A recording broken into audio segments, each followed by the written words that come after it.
மற்றும் ஒரு அண்மை செய்தியை பார்த்து வருகிறோம். அமுதா IAS நேரில் ஆஜராவதில் இருந்து விலக்கு அளிக்கப்பட்டிருக்கிறது.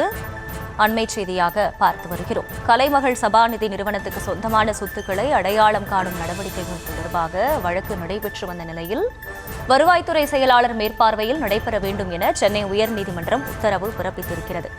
விவரங்களை செய்தியாளர் மதியழகன் வழங்க கேட்கலாம். மதியழகன், வணக்கம். இந்த வழக்கின் பின்னணி என்ன? முழு விவரம்.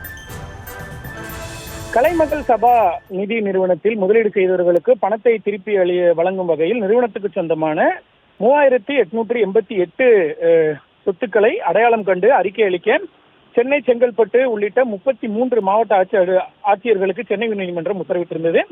மேலும் சொத்துக்களை அடையாளம் காணும்படி ஏப்ரல் 24ஆம் தேதி பிறப்பித்த உத்தரவை அமல்படுத்தாததற்கு மாவட்ட ஆட்சியாளர்கள் மீது அதிருப்தியை தெரிவித்த உயர்நீதிமன்றம் மாவட்ட ஆட்சியாளர்களை கண்காணித்து அறிக்கையை பெற்று தாக்கல் செய்ய வருவாய் மற்றும் இயற்கை பேரிடர் மேலாண்மை துறை கூடுதல் தலைமைச் செயலாளர் பி. அமுதாவை ஆஜராகுமாறு நியமித்து உத்தரவிட்டிருந்தது.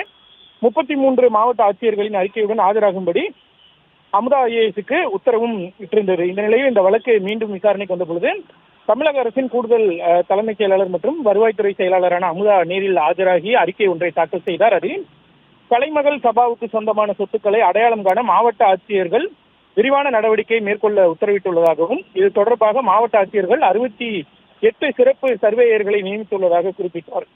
அதன்படி 9 மாவட்ட ஆட்சியர்கள் 100க்கும் மேற்பட்ட சொத்துக்களை அடையாளம் கண்டுள்ளதாக குறிப்பிட்டார்.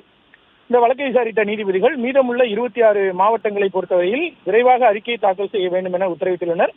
இந்த நடவடிக்கைகள் விரைந்து முடிக்க வேண்டும் என்றும் உத்தரவிட்ட நீதிபதிகள் வழக்கினுடைய விசாரணை 22ஆம் தேதிக்கு ஒத்திவைத்தனர். கலைமகள் சபாவுக்கு சொந்தமான சொத்துக்களை அடையாளம் காணுவதற்கான நடவடிக்கை தமிழக அரசின் வருவாய்த்துறை செயலாளர் மேற்பார்வையில் நடைபெற வேண்டும் என்று உத்தரவிட்ட நீதிபதிகள் அடுத்த முறை இந்த வழக்கினுடைய விசாரணையிலிருந்து IAS அதிகாரி அமுதா நேரில் ஆஜராவதிலிருந்து விலக்கு அளித்தனர்.